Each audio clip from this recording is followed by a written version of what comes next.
So everyone thinks longevity is about diet, supplements, and exercise, but after years of studying the strongest human lifespan research we have, I realized something quite uncomfortable. Most of what people obsess over barely moves the needle, and the habits that do add years to your life almost never get talked about.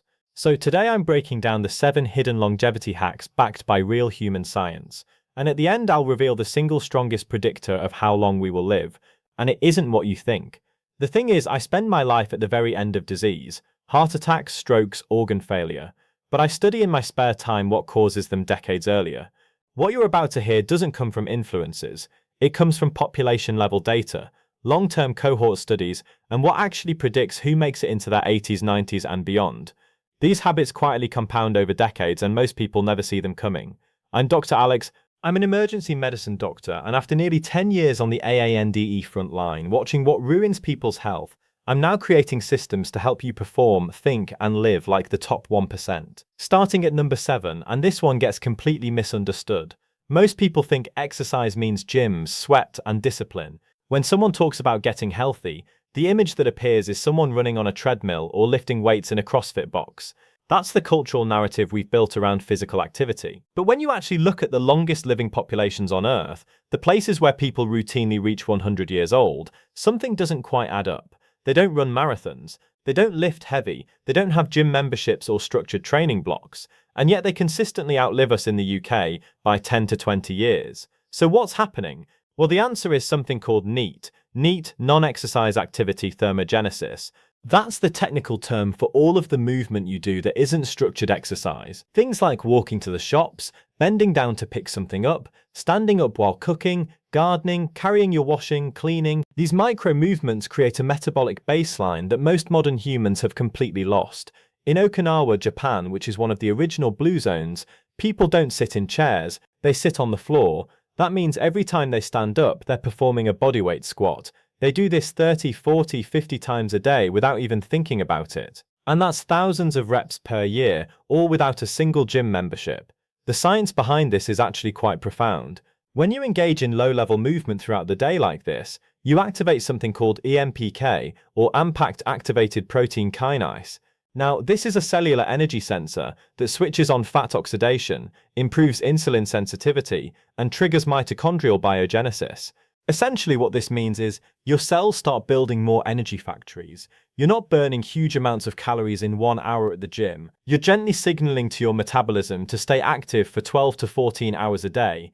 And what that does is it creates a compounding metabolic advantage that structured exercise alone just cannot replicate. One study tracking over 17,000 people found that those who took more than 7,000 steps per day had a 50 to 70% lower risk of all-cause mortality compared to those taking fewer than 4,000 steps. This wasn't about intensity. It wasn't about hitting a target heart rate. It was just simply about constant low-level movement distributed across the entire day. The thing is, modern life has engineered movement out of existence. We sit to commute, we sit to work, we sit to eat, we sit to relax. The average office worker might move for less than 2 hours in a 16-hour waking window, and that's catastrophic from a longevity perspective. Now, what I would say is this. If you do nothing else, build a life where movement is unavoidable. Walk to the coffee shop instead of driving. Take the stairs just without thinking about it. Stand during phone calls. Do your emails on a walking treadmill. These aren't hacks. This is just how humans are supposed to exist. The longest living people don't treat movement as something they schedule. They treat it as the texture of daily life. And metabolically, that makes all the difference. Okay, moving into number 6. Now, your body doesn't just respond to how you eat and how you move. It responds to when you do those things. Most people understand that sleep matters. They know 7 to 10 hours is the recommendation. They know that screen time before bed is probably bad. But very few people understand that your circadian rhythm, the internal 24-hour clock running every cell in your body, is one of the most powerful regulators of lifespan you have access to. Shift workers like me, night owls, and people with chaotic sleep schedules die earlier, even when diet and exercise are controlled. That's not a lifestyle penalty, that's a biological one. And when research tracked over 400,000 people in the UK Biobank study, they found that people with disrupted circadian rhythms had significantly higher rates of mood disorders, cancer, cardiovascular disease, and early death. The effect size was comparable to smoking or obesity. That's how deeply wired circadian timing is into human biology. So why does this happen? Well, your circadian clock controls the release of hormones, the repair of DNA, the clearance of metabolic waste from your brain, and the timing of your immune response. Melatonin, which is the hormone that makes you sleepy, doesn't just help you fall asleep. It's a potent antioxidant that protects your mitochondria from oxidative damage. But melatonin is suppressed by light, especially blue light between 400 and 500 nanometers. Now, if you're scrolling Instagram at 11 p.m. with your phone 6 inches from your face, you're chemically blocking one of your body's most important longevity signals. As well as that, glucose tolerance worsens as the day goes on. There was a recent study that showed how eating the exact same meal at 8 p.m. versus 8 a.m. produces significantly higher blood sugar spikes in the evening. And that's not because your metabolism is slower at night. It's because your pancreas is programmed to secrete less insulin after dark. Eating a large meal late at night forces your body to process glucose at a time when it's biologically least equipped. Over years, that creates insulin resistance, a fatty liver, and accelerates metabolic aging. And then there's the cancer connection. The WHO has classified shift work as a probable carcinogen. Why? Well, because circadian disruption suppresses melatonin, increases inflammatory cytones, and desynchronizes the repair mechanisms that prevent DNA mutations from becoming malignant. Night shift workers have higher rates of breast cancer, prostate cancer, and colorectal cancer. The mechanism isn't mysterious, it's circadian. So what this means practically is that circadian discipline might be more important than sleep duration alone. You need to anchor your biology to a predictable light-dark cycle. That means getting bright light exposure, ideally sunlight within the first hour of waking. What that does is it resets your master clock in the suprachiasmatic nucleus of your brain. It means dimming lights after sunset using blue light blockers if you're using your screens late at night, and eating your largest meal earlier in the day when your insulin sensitivity is highest. It means going to bed and waking up roughly at the same time every day, even on weekends. Because it's not about perfection, it's about consistency. Your cells do not understand jet lag or social schedules. They understand light, darkness, and rhythm. So protect that rhythm and protect your lifespan. Okay, number 5 is all about something most people completely misunderstand. 2 people can weigh the same. One develops heart disease at 45, the other doesn't. One has type 2 diabetes by 50. The other is metabolically healthy into their 80s. Weight alone doesn't explain this. BMI doesn't explain this. Even body fat percentage doesn't fully explain it. Something deeper is happening underneath, and it's one of the most predictive markers of whether you'll live a long disease-free life or not. Obesity isn't actually one of the best predictors of lifespan. Metabolic dysfunction is. You can be thin and metabolically broken. You can be overweight and metabolically healthy. The difference comes down to insulin sensitivity, glucose regulation, and how stable your metabolism is under stress. Now, researchers call this metabolic flexibility, the ability of your cells to switch between burning carbohydrates and fat depending on availability. When that system works, you age slowly. When it breaks, you accelerate towards every major chronic disease. Now, one of the best ways to measure this is something called HOMA, Homeostatic Model Assessment of Insulin Resistance. It's calculated from your fasting insulin and your fasting glucose. A high score means your cells are resistant to insulin. Your pancreas has to pump out more and more insulin just to keep your blood sugar normal. That state, called hyperinsulinemia, is silently toxic. Elevated insulin drives fat storage, promotes inflammation, raises blood pressure, and accelerates atherosclerosis.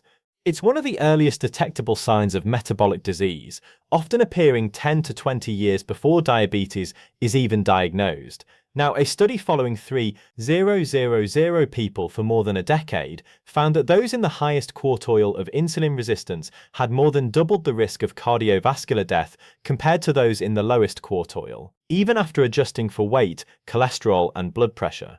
Insulin resistance is an independent risk factor for early death. It's not just a symptom of obesity, it's a metabolic state that quietly dismantles your physiology over decades. As well as that, postprandial glucose variability, or how much your blood sugar spikes after eating, predicts mortality better than fasting glucose alone. When your blood sugar swings wildly after meals, it creates oxidative stress, glycation of proteins, and endothelial damage. And over time, that hardens your arteries. It damages your kidneys and increases your risk of dementia. Continuous glucose monitors have revealed that 2 people eating the same meal can have completely different glucose responses. One person's metabolism handles it smoothly, whereas another person's crashes and burns. That difference is metabolic stability. And the thing is, you can't see this from the outside. Someone can look fit, have normal cholesterol, and still be metabolically fragile. The solution isn't obsessing over calories or weight. It's building a metabolism that responds predictably to food, exercise, and stress. That means prioritizing protein and fiber, which stabilizes your blood sugar. It means strength training, which improves insulin sensitivity in muscle tissue. It means avoiding ultra-processed foods as much as you can that create glucose chaos. And it means eating in a rhythm that matches your circadian clock, which we've just covered. Metabolic stability is the foundation, and without it, every other longevity habit you build is standing on sand. Moving on to number 4, and we have muscle as a longevity organ. Now, most people treat muscle like a cosmetic tissue. Bigger arms, better aesthetics, maybe some functional strength for lifting heavy objects. That's the cultural frame. But when you actually look at the physiology, muscle is doing something far more important than making you look good in a t-shirt. Now, after the age of 40, muscle loss becomes one of the fastest accelerators of death. Not because you become weak, though that matters, but because muscle is a metabolic, endocrine, and immune organ. It regulates your blood sugar, it secretes anti-inflammatory molecules, it stores amino acids that your body uses during illness or injury. When you lose muscle, you don't just lose strength, you lose metabolic resilience, and that's when chronic disease starts to take hold. Now, there's a term for this that you might have heard of. It's called sarcopenia. It means age-related muscle loss, and it affects nearly every older adult to some degree. After the age of 30, you lose roughly 3 to 5% of your muscle mass per decade if you're sedentary. That accelerates after 60. By 80, many people have lost 30 to 40% of the muscle they had in their prime. That loss isn't just physical, it's systemic. Muscle is the largest insulin-sensitive tissue in your body. When muscle mass drops, so does your ability to clear glucose from your bloodstream. Insulin resistance rises. Type 2 diabetes risk skyrockets. But muscle does something even more profound. It secretes molecules called myelins, lots of proteins that regulate inflammation, support brain function, strengthen bones, and even protect against cancer. One myelin called IRI has been shown to convert white fat into brown fat, which burns calories for heat. Another one called interleukin-6, released during exercise, acts as an anti-inflammatory signal, not a pro-inflammatory one. Muscle isn't passive tissue, it's an endocrine gland that talks to every organ in your body. One of the most robust predictors of lifespan is grip strength. Multiple large studies, including one tracking over 140,000 people across 17 countries, found that grip strength alone predicts all-cause mortality better than blood pressure. For every 5 kilo decrease in grip strength, the risk of death from any cause increased by 16%. Cardiovascular death increased by 17%. And that's not because grip strength itself is magical. It's because grip strength is a proxy for total muscle mass and neuromuscular function. Strong grip means strong body. Weak grip means your biology is declining. As well as that, falls and fractures are one of the leading causes of death in older adults. A hip fracture, for example, after the age of 65 carries a 20 to 30% one-year mortality rate. Not because the fracture itself is lethal, but because immobility after the fracture leads to pneumonia, blood clots, and systemic decline. Muscle strength is what prevents that fall in the first place. It's what allows you to catch yourself. It's what keeps you independent. The thing is, most people wait until they've already become weak to think about this. But by then, rebuilding muscle is slower and harder. The time to build muscle is now, regardless of your age. Resistance training twice a week is enough to maintain and even build muscle mass into your 70s and 80s. Progressive overload, gradually increasing the weight or resistance, is the signal your body needs to adapt. You don't need to become a bodybuilder. You just need to stay strong enough that your body remains resilient under stress. Muscle is longevity insurance, so treat it that way. Okay, so number 3, challenges. One of the most widespread myths in health and wellness. Everyone thinks the solution to stress is avoiding it. Meditation apps, digital detoxes, saying no to more commitments. The entire wellness industry is built on the idea that stress is inherently harmful and should be minimized at all costs. But when you look at the highest performing, longest living people, they don't avoid stress, they experience enormous amounts of it. And yet they live longer than most people anywhere else in the world. The real question isn't how much stress you experience, it's whether your nervous system can recover from it. That ability to return from a state of activation to a state of rest is what determines whether stress strengthens you or destroys you. Your autonomic nervous system has 2 branches: sympathetic, which drives your fight or flight response, and parasympathetic, which governs rest, digestion, and repair. Now, longevity doesn't come from living in parasympathetic mode all the time. It comes from having a nervous system that can flexibly switch between the two. One of the best ways to measure this is your heart rate variability, or HRV. This is the variation in time between your heartbeats. Now, counterintuitively, higher variability is better. It means your nervous system is adaptable. It can ramp up when needed and downregulate when it's safe. Low HIV means your system is stuck in a state of chronic activation. Your heart is beating at a fixed rigid rhythm because your body perceives constant threat. That state is metabolically expensive. It suppresses digestion, immune function, and tissue repair. And over time, it accelerates aging. A meta-analysis of over 40 studies found that low HIV predicts cardiovascular mortality independent of other risk factors. People with the lowest HIV had nearly double the risk of dying from heart disease compared to those with the highest. And that's not because their hearts were structurally damaged. It's because their autonomic nervous systems were dysregulated. They couldn't recover. And as well as that, chronic stress flattens your cortisol curve. Normally, cortisol should be high in the morning to wake you up and low in the evening to help you sleep.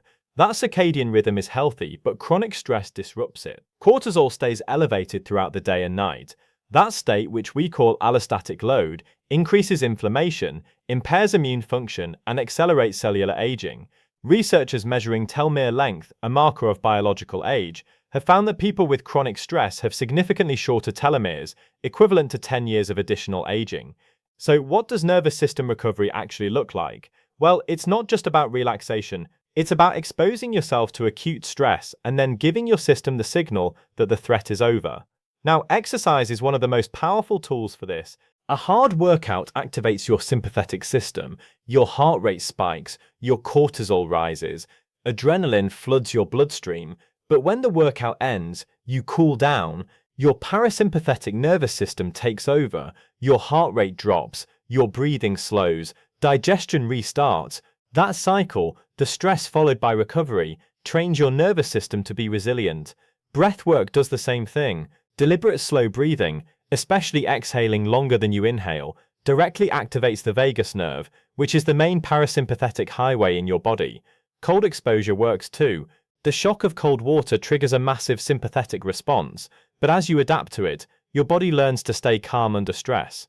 The key is that the stressor has to end.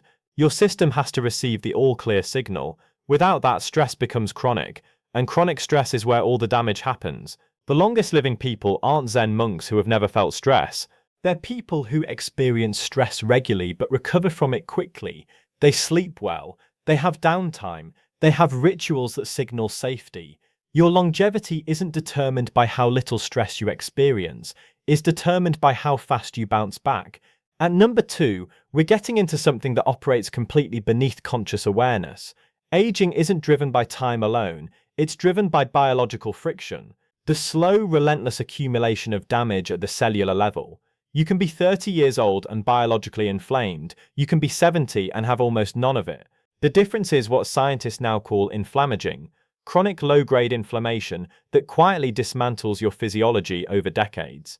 Now, this isn't the inflammation you feel after an injury. That's acute inflammation, a healthy temporary immune response that repairs tissue and clears infection. Inflammaging is different. It's systemic. It's silent, and it drives almost every major age-related disease. Cardiovascular disease, type 2 diabetes, cancer, Alzheimer's, arthritis, and other autoimmune conditions. All of them have chronic inflammation as a core mechanism. The clearest markers of this are molecules like C-reactive protein and interleukin-6. These are inflammatory cytokines released by immune cells when they sense a threat. In a healthy person, they spike briefly during an infection, then they return to baseline. But in someone with chronic inflammation, they stay elevated for years. CRP above 3 mgs per liter is associated with significantly higher cardiovascular risk. Interleukin-6 above 2 pogs per milliliter predicts frailty and early death. These aren't just markers, they're active participants in the disease process. One mechanism behind this is endothelial dysfunction. Your endothelium is the single-cell thick lining of your blood vessels. When it's healthy, it's smooth, flexible, and releases nitric oxide, which keeps blood vessels dilated and prevents clots. But chronic inflammation damages that lining. Immune cells start sticking to the vessel walls. LDL cholesterol gets oxidized and embedded into arterial walls. Plaque forms, that's atherosclerosis, the root cause of heart attacks and strokes. It doesn't start with high cholesterol, it starts with inflammation damaging the vessel wall, and cholesterol gets recruited to try and repair it. As well as that, inflammation disrupts the blood-brain barrier.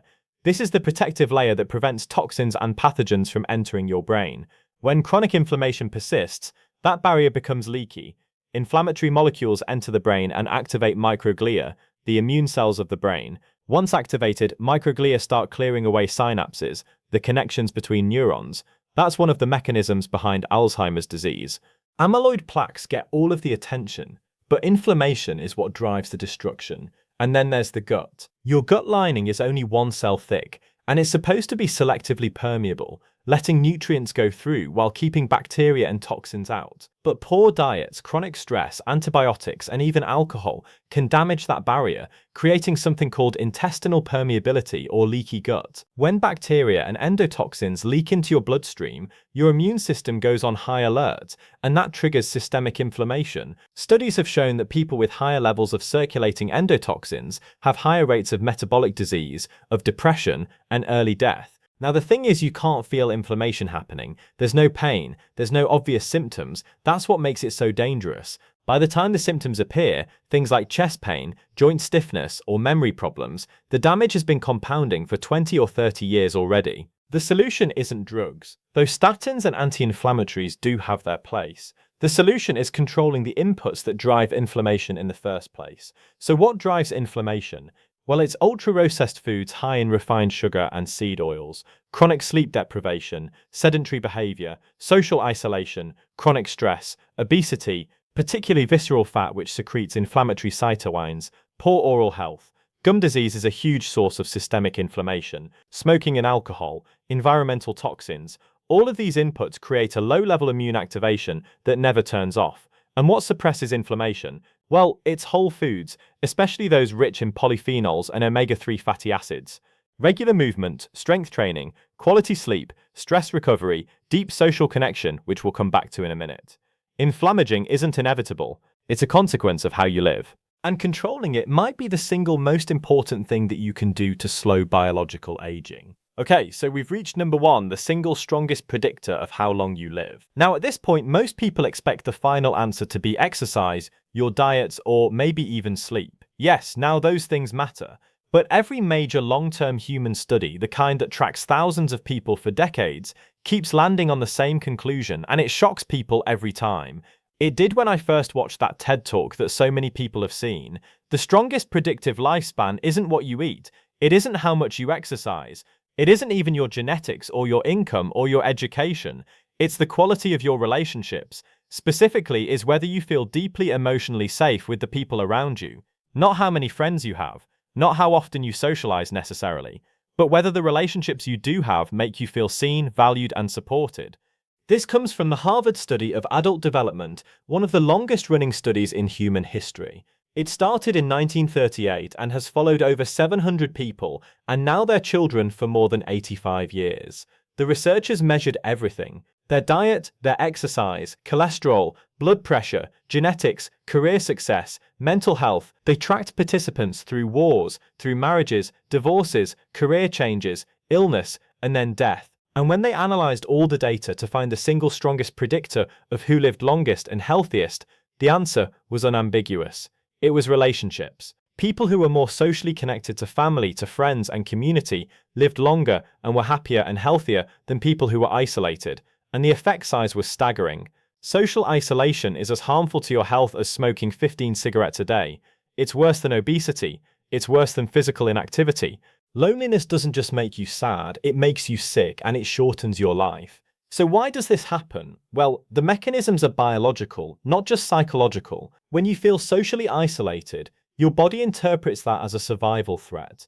In evolutionary terms, being alone meant you were more vulnerable to predators, to starvation and death. Your immune system responds by upregulating inflammation, preparing for injury or infection. That's adaptive in the short term. But when loneliness becomes chronic, that inflammatory state never turns off. Your immune system stays on high alert, attacking your own tissues and accelerating aging. A meta-analysis of 148 studies involving over 300,000 participants found that people with strong social relationships had a 50% increased likelihood of survival compared to those with weak relationships. Another study tracking over 16,000 people found that socially isolated individuals had a 29% higher risk of coronary artery disease and a 32% high risk of stroke. The mechanism is partly inflammatory, but it's also behavioral. Isolated people are less likely to exercise, to eat well, or seek medical care when they need it. As well as that, loneliness suppresses immune function. When researchers measured natural killer cell activity, which are the immune cells that destroy viruses and cancers, they found that lonely people have significantly lower activity compared to socially connected people. That makes them more vulnerable to infections and malignancies. Loneliness literally weakens your body's ability to defend itself. Then there's the stress response. When you feel socially safe, your nervous system can relax. Your body knows it's not alone.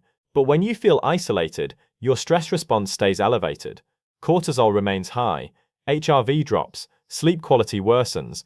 That chronic activation damages your cardiovascular system, impairs your memory, and accelerates your biological aging. Social connection is one of the most powerful signals of safety your nervous system can receive. But here's the nuance that most people miss. It's not about quantity, it's about quality. You can be surrounded by people and still feel profoundly alone.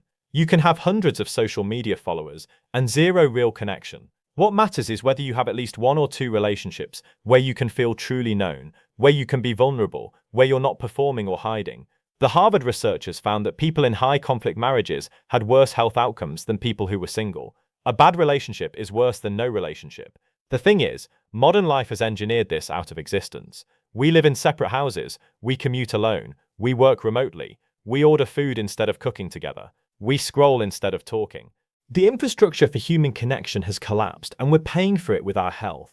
Building deep social connection requires time, vulnerability, and consistency. It requires showing up. It requires putting your phone down and being present. It requires asking for help when you need it and offering it when others do. The longest living populations on Earth in the blue zones, they all have something in common. It's not their diet or their exercise necessarily. It's that they live in tight-knit communities where social connection is woven into daily life. They eat together, they work together, they age together. Loneliness is almost non-existent because isolation is culturally unacceptable. That's what we've lost, and it's killing us faster than almost anything else. If you take one thing from this entire video, it should be this. Invest in your relationships, not superficial networking, not transactional friendships. I mean real deep emotionally safe connection. Call the people you care about, spend time with them in person, be vulnerable, let them see you. And that single habit, more than any supplement, any workout, any diet, will add years to your life and life to your years. Most people chase optimization. They count macros, they track sleep scores, they buy expensive supplements and wearables, and all of that has its place, but the longest living people don't optimize. They build stability, daily movement woven into the fabric of life, predictable rhythms anchored to light and darkness, metabolic calm that keeps blood sugar steady and insulin low, a strong muscle that protects them from frailty, a nervous system that can handle stress and recover quickly, low inflammation that prevents silent damage from accumulating, and most powerfully of all, human connection that makes life feel safe. Longevity isn't built in extremes. It's not built through biohacking or expensive interventions. It's built quietly through systems that compound for decades while nobody is watching. It's built through habits that don't feel dramatic in the moment, but create an entirely different trajectory over 20, 30, or 40 years. The people who live longest aren't the ones who try the hardest. They're the ones who build lives where health is the default, not the exception. So if you found this useful, then please subscribe to the channel and give this video a like, and I'll see you in the next one.